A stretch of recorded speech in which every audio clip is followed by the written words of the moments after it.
I know you've got a ton of things to do, but what can you say to the working person who owns stocks? Should they buy more stock? Well, I don't want to get into a situation where they do and we have a dip or something, because that can always happen. You know that better than anybody in the world, probably. I think you're the leading authority in going up and going down, but you always end up. He always ends up. That's the good news. But we have, like, Doug Burgum standing right over here, has done a fantastic job. He's been on your show many times, and we have just tremendous people. I would say this, I think long term, this is going to be a country like no other. We had the 3 best years ever until COVID came in, and then we did a good job getting rid of it. The stock market, if you look at the markets, were higher than just previous to COVID coming in when we handed it over. Donald Trump is on a tear with lowering expectations for all the promises he made on the campaign trail that everything would be amazing, simply because he's in office. In just 1 week, we had a 180 on the effect of his tariffs, then backing off of his assumption that grocery prices would fall. And now he's not so sure that anyone that's not super rich should invest in the stock market because a dip could happen. Where did all that empty optimism go? The Biden team can say, well, if things are so bad, how come the stock market's on a roll?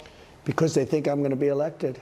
That you think the stock market's rallying because people think you're going to be elected? I do, yeah. If you take a look at Iowa, if you take a look at New Hampshire, the stock market's been going crazy since then and long before then. When I announced I was running, I took the lead early, and then I beat everybody, including Ron DeSantis. I call him DeSantis now. I took the other names. Mr. President, back to the economy for a second. After all that empty bluster that somehow convinced enough voters that his wild conclusions made sense, people may go back to so many moments like these and realize that he was BSing the whole time.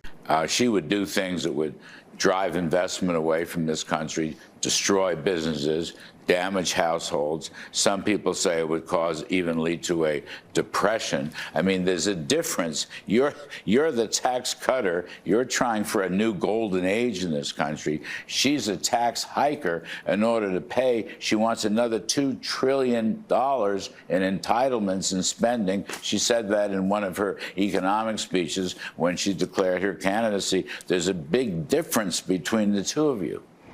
She wants to tax people, but also businesses into other countries.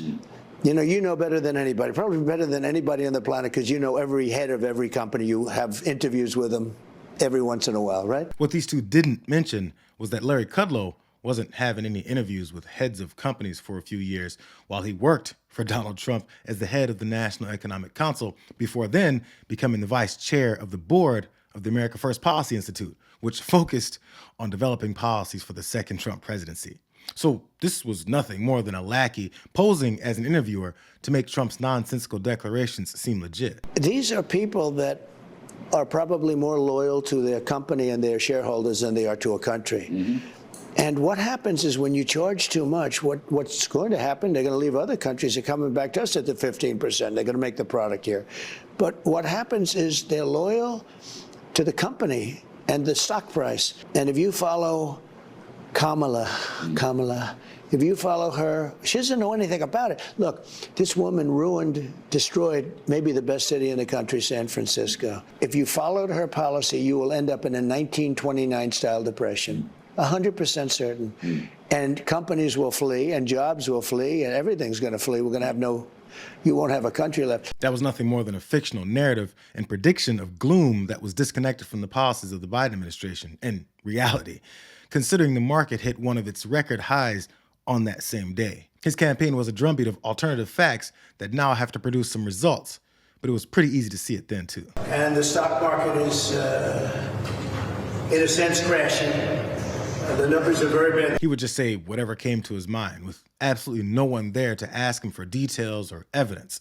Only cronies trying to find ways to make him look competent. I was looking at the last tear that we're on right now, from 2016 to now. This is the hottest stock market we've ever had, the Trump-Biden years.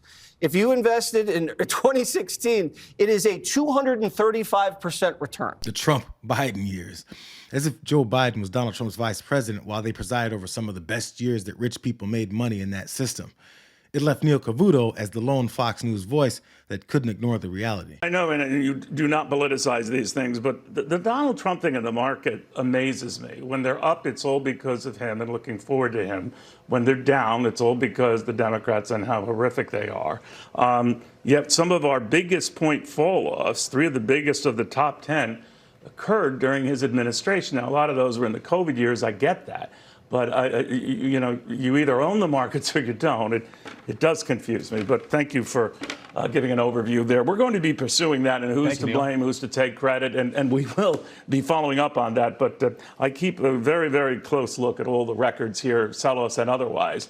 3 big ones, the 3 biggest among them in history of the markets occurred during the Trump administration. Not all on him, but they did occur under his watch. So just want to remind you that. It's moments like this is the reason why this very conservative Neil Cavuto had become disliked by many Fox News viewers that didn't like his refusal to live in Trump's reality, even though he historically disagreed with Democrats. Whether his conservative approach was right or wrong, Cavuto foolishly believed that policies should lead to a successful economy, while the Republican Party moved on to a Trump strategy of just claiming it's great or horrible whenever he says it is. It's all about image, which is why he then showed up to the New York Stock Exchange for some photo ops that'll be passed off as affecting the state of the economy.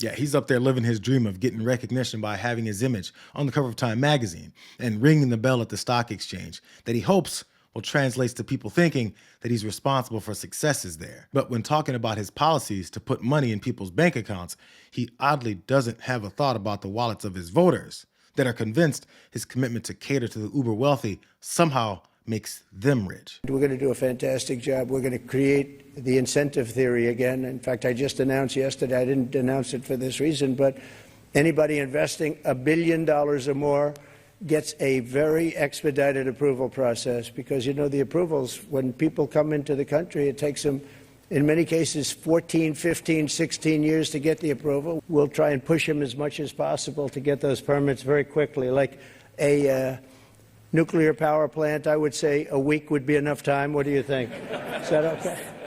We're going to get fast approvals. We're going to do things I think that haven't been really done before. We're going to be cutting taxes still further. We got it down to 21%. We're going to bring it down even below that. You pay 21 if you don't build here, and meaning your product or whatever it is you're building. And if you do, we're going to try getting it down to 15%.